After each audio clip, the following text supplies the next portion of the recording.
Assalamualaikum. Video ini merupakan tugas UAS Filsafat Komunikasi. Nama saya Sri Wahyuni. Yuk mari kita langsung ke pertanyaan pertama.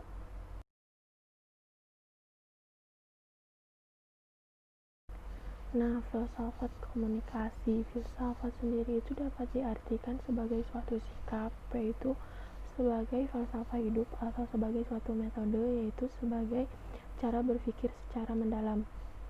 Lalu, filsafat itu sendiri adalah ilmu yang mempelajari segala hal, baik yang ada atau berkemungkinan ada. Nah, komunikasi itu sendiri ialah proses penyampaian pesan dari individu kepada individu lain untuk menghasilkan suatu feedback. Jadi, filsafat komunikasi ialah ilmu yang mempelajari bagaimana seseorang itu menyampaikan pesan kepada orang lain. Nah, contohnya itu ketika ada orang yang memberikan kita informasi, kita tidak langsung menerima informasi tersebut, tetapi kita mengolahnya dulu terlebih dahulu untuk kita terima apakah informasi itu benar ataukah tidak.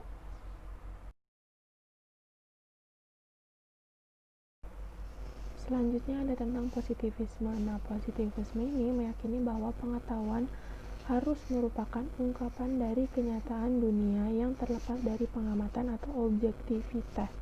Nah, pengetahuan ini dianggap sebagai kumpulan fakta. Contohnya, ketika ada seseorang yang berteriak dan berbicara menggunakan nada tinggi, orang tersebut dianggap sebagai orang yang sedang mengekspresikan kemarahannya. Lalu ada konstruktivisme. Di sini asumsi dalam pendekatan ini adalah realitas dibentuk dan dikonstruksi karena realitas yang sama bisa ditanggapi, dimaknai, dan dikonstruksi secara berbeda-beda oleh semua orang. Hal ini dikarenakan semua orang mempunyai pengalaman, referensi, pendidikan tertentu, dan lingkungan pergaulan atau sosial tertentu di mana hal itu digunakan untuk menafsirkan realitas sosial yang ada di sekelilingnya dengan konstruksinya masing-masing. Nah, contohnya itu misalkan ada sinetron. Nah, orang dengan literasi media yang rendah akan menganggap apa yang terjadi di FTV tersebut adalah benar terjadi, tapi berbeda dengan orang yang berliterasi medianya tinggi. Maka orang berliterasi media tinggi itu akan tahu bahwa itu tuh hanya rekayasa.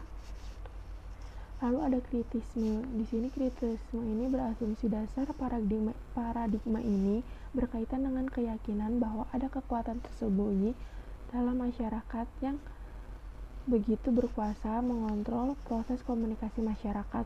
Ini berarti paradigma ini melihat adanya realitas di balik kontrol komunikasi masyarakat. Contohnya mitos. Banyak mitos-mitos di masyarakat yang masih dipercayai, misalnya ada orang yang duduk di tengah pintu. Nah, para orang tua itu meyakini bahwa mitos itu ada, jadi gak boleh gitu pamali, takut nanti ketika menikah gimana gitu. Padahal kenyataannya menurut filsafatnya itu ya karena memang itu mengganggu. Pintu kan tempat orang lewat, bukan tempat orang duduk, makanya tidak boleh duduk di tengah pintu, seperti itu. Nah, apa sih yang bisa kita terapkan dalam kehidupan sehari-hari setelah belajar filsafat? Yang pertama itu ada bisa memecahkan masalah. Ketika kita mendapati suatu masalah, kita bisa berpikir secara ilmiah atau secara mendalam tentang masalah yang kita hadapi. Yang kedua itu bertanggung jawab. Ketika kita sudah berfilsafat, maka kita akan dapat bertanggung jawab atas apa yang telah kita putuskan. Lalu juga memiliki pendirian, karena kan filsafat itu bisa sebagai falsafah hidup. Nah, jadi kita punya pendirian sendiri, kita tuh punya pemikiran tentang hidup kita tuh maunya seperti apa gitu.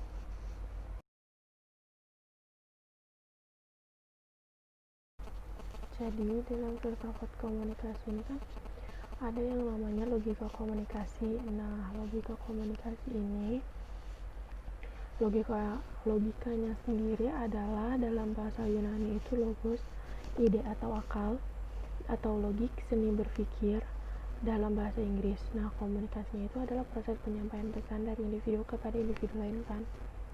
Terus jadi logika komunikasi adalah bagaimana cara kita berpikir mengenai apa yang akan disampaikan kepada orang lain.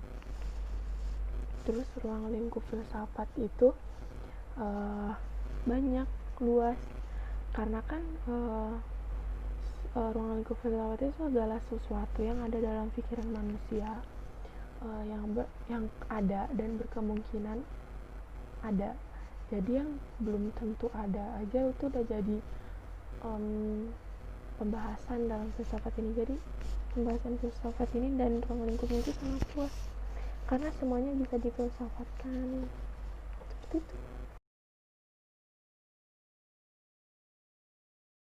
New normal itu kan suatu kebijakan baru yang diharapkan dapat membuat masyarakat bisa beraktivitas seperti biasa tanpa mengurangi kewaspadaannya terhadap coronavirus.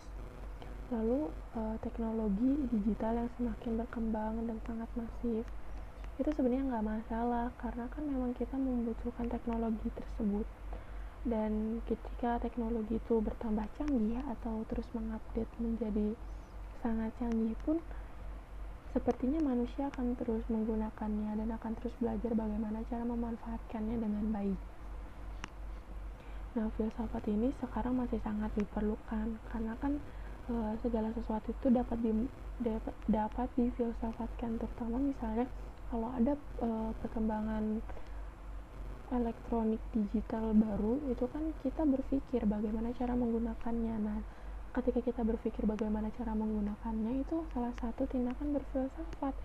Jadi sampai kapanpun filsafat akan terus diperlukan karena selama otak kita masih ada dan terus bisa berpikir, maka kita akan terus berfilsafat. Apalagi ruang lingkup filsafat itu sangat luas, segala sesuatu yang ada maupun belum tentu ada itu kita bisa pikirkan. Jadi filsafat akan terus bisa dimanfaatkan meskipun dalam kehidupan sehari-hari. Nah, itu tadi sedikit yang dapat saya sampaikan, kurang lebihnya mohon maaf.